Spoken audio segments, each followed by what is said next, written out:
వివిధ కారణాల వల్ల మతిస్థిమితం కోల్పోయి పస్తులుండలేక పెంటకుప్పల్లోని వ్యర్థాలను తింటూ పిచ్చివాళ్లలా తిరుగుతున్న అభాగ్యులను చూసి చెలించిన శ్రీ శంకర గురూజీ సేవా దృక్పథంతో యాదాద్రి భువనగిరి జిల్లా చౌటుప్పల్లోని అమ్మా నాన్న అనాథ ఆశ్రమాన్ని స్థాపించి వీధుల పాలైన అనాథులకు పునర్జన్మ కల్పిస్తున్నారు.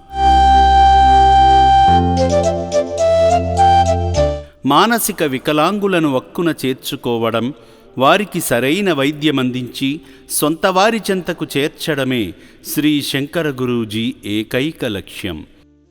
ఆ లక్ష్యంతోనే గురూజీ ముందుకు సాగుతున్నారు.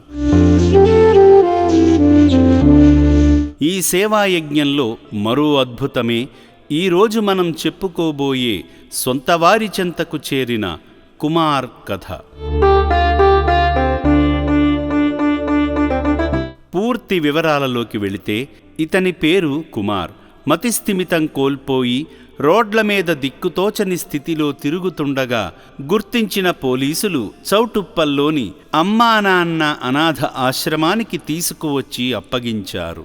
ఆశ్రమంలో చేరిన దగ్గర నుండి కుమార్కు మెరుగైన వైద్యము, ఆశ్రమ ప్రశాంత వాతావరణం కారణంగా కుమార్లో అద్భుతమైన మార్పు వచ్చింది.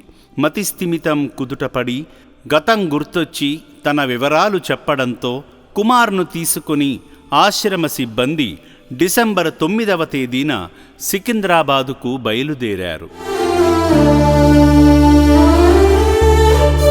కుమార్ చెప్పిన వివరాల ప్రకారం సికింద్రాబాద్ ఆల్ఫా హోటల్ వద్దకు వెళ్ళగానే అక్కడ తనతో కలిసి పనిచేసిన సర్దార్జీకి అప్పగించారు.